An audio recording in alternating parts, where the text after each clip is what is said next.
Hi everyone, Ashlyn Giza YouTube channel. So today I'm going to talk to you guys about mental illness and kind of what we were going through with my son. So a couple months ago, my son came up to me and my husband, and he was saying he was short of breath, and we were asking him questions like, "What do you feel like when you're short of breath? Where are you at when you're short of breath?" And um, like, do you get dizzy? Does your heart beat fast? Do you feel like you're going to pass out or faint? And he said no to all of those and basically just said he couldn't breathe. He felt like he was drowning underwater.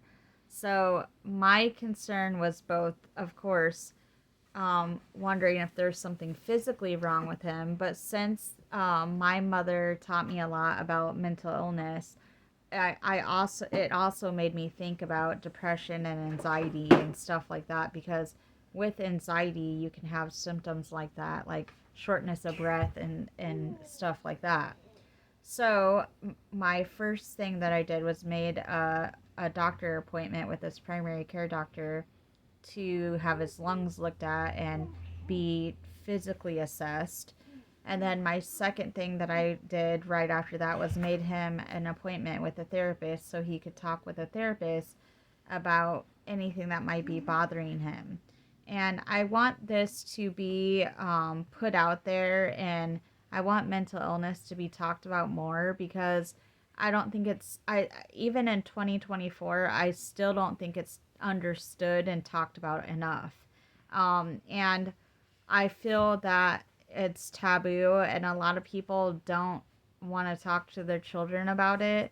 And it can even kind of affect your religion too. Like, some people who have certain religions don't believe in mental illnesses.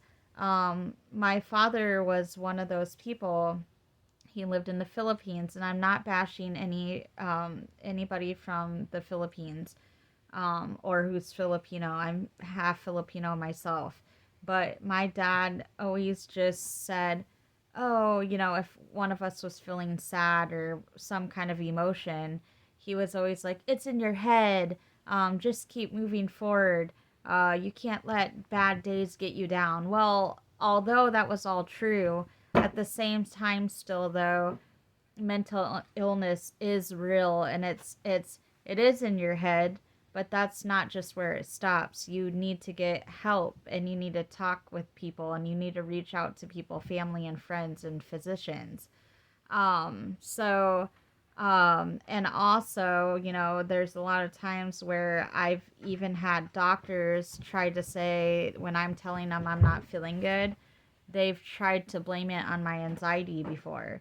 So mental illness is still not quite being, looked at and talked about enough. And I really feel that parents need to talk to their children about it. But, like, back to the religion part, some Christians can kind of be like that too. Like, for an example, I'll give you an example. My husband and his family and me, we're all Christians, but my husband's family doesn't believe in taking medications all the time. They do take medications, but when it comes to Christianity, they believe that you need to just, pray to God and not think negative thoughts, and go to God with everything and put all your problems to God. And that's good and great and everything, and we should be doing that. I agree with that. But what I don't agree with is that just giving everything to God and then having it end right there.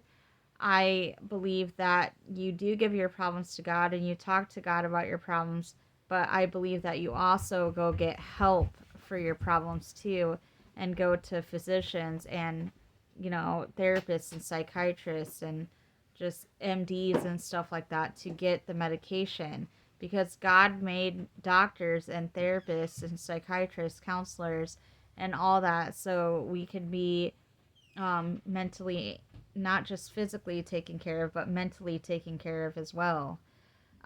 So our mental minds need medication too. And, some Christians shame people for taking medications, and other religions do too sometimes.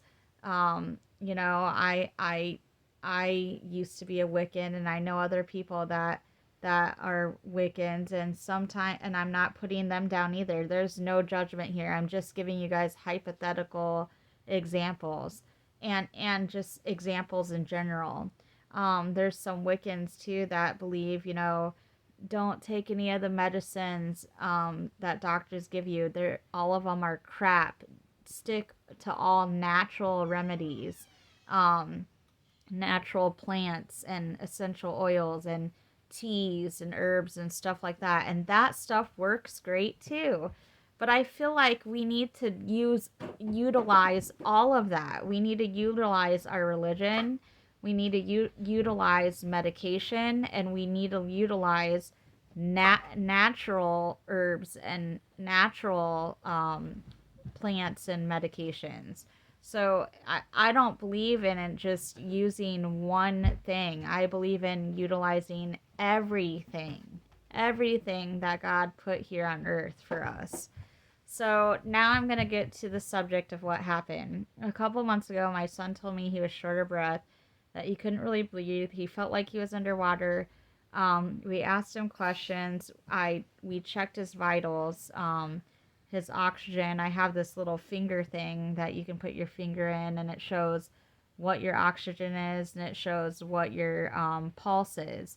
And his pulse was in the 70s, and his oxygen was 98, which is normal.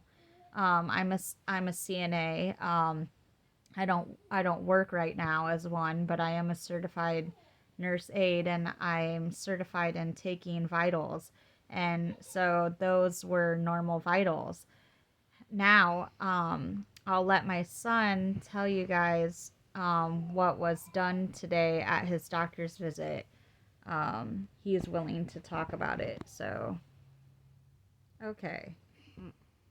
So today I woke up and I went to the hospital, and then um they checked my arm and my throat because I said I have like breathing problems.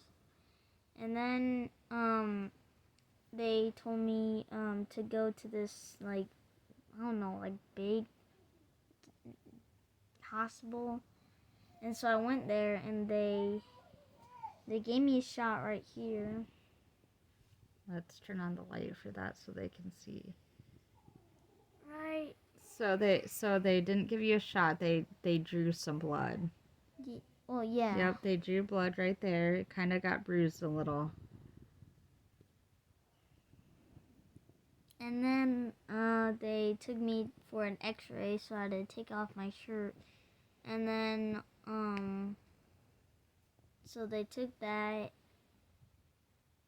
And then. And then we left. Oh yeah, and then we left. And we waited for the results. And then some of my results were like bad, but some of mine were good. But most of them were like good. So. Yep. And so tell them. Do you want to share with them what other thing you did? The other doctor? Or do you want me to tell them? Okay, so we got the results back, and the ones that he was saying were bad. They weren't bad. The number was off just slightly, like by one or two numbers, like really slightly. So because they usually go, like here in Cedar Rapids, Iowa, they have a graph, and it shows yellow being bad, green being good, and then yellow on this side being bad. So yellow on that side would be on the low side of things. Yellow to the right side would be on the high scheme of things. And then green in the middle would be normal. So all of his blood work was green, and there was maybe one or two things that were in the yellow zones, but they weren't that off. They weren't off by much. And then I got his test results back, and it came back that there was nothing wrong with his chest, nothing wrong with his lungs, nothing wrong with his heart, and that all of his blood work came back normal. They also did a thyroid level check to check his thyroid levels, and everything came back normal. So I messaged the doctor and I said, will you please make sure you get back to me as soon as you look over the results? Because I looked over the results and to me they looked like they were normal, but I'm not a doctor, so I want you guys to get back to me to let me know what else we need to do. So they got back a hold of me and they told me that there's nothing else that we need to do, that their test results looked good, that they feel that it is probably his anxiety, and they wanted us to inform the therapist, his therapist, and let them know what they said and what the results were, so that way the therapist can give him some relaxation techniques. So I'm glad that everything went good, and now my son is able to talk with his therapist and learn some good relaxation techniques. I know a lot of relaxation techniques. Um, I was a CNA. I also am a spiritual life coach and life coach in itself, and I'm able to give him some relaxation techniques. But the therapist might have some more that I don't know about. They don't want to medicate him because he's so young. He's only 11, so they don't want to put him on lorazepam or Xanax or anything like that. And I don't want him to be on any of that. Not right now, anyways, while he's young. And plus, addiction runs in our family, and those types of controlled substance are and can be very addictive. So, if you guys know any extra relaxation techniques to give to Kinnick and I, let me know. And thank you for listening. And please, everyone, spread the mental illness awareness out there, because it's just I still feel for 2024 it's still not talked about enough. In my other previous videos, when I talk about my ear infections and my ear exams that I had, I literally had a nurse laugh and mock me because I wanted my husband to come back with me during my hearing exam because I have severe panic attacks and anxiety. And she laughed. Like, she didn't scoff. She clearly laughed out loud and told me and my husband that that was silly and goofy, that I needed my husband to be with me.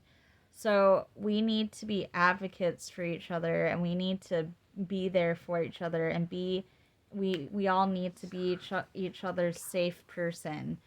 And we need to be each other's voices for mental illnesses, because it is a struggle, and it life is not easy. So um, it's it's tough to learn that my son is struggling with some anxiety and stress, but it's also good for me to know, so that way I can be open and talk with him, and he can be open and talk with me. And I hope that other parents out there are the same way and listen to your children, so that way, if they need somebody to talk to, they can trust you. My husband didn't really have that kind of support when he was a kid. Um, he was taught that feelings come and go, and not to dwell on feelings. And so he was meant to shove his feelings inside of him and not express them. And now, as an adult, he struggles sometimes and with expressing how he feels, because he wasn't taught to um, techniques of communication and how to express his feelings. And I don't want my kids to go through that same thing. So we're open in this house and talk about things like this. So if you guys have any comments or, like I said, any extra relaxation techniques, that's great. Otherwise, I will be on with another life topic.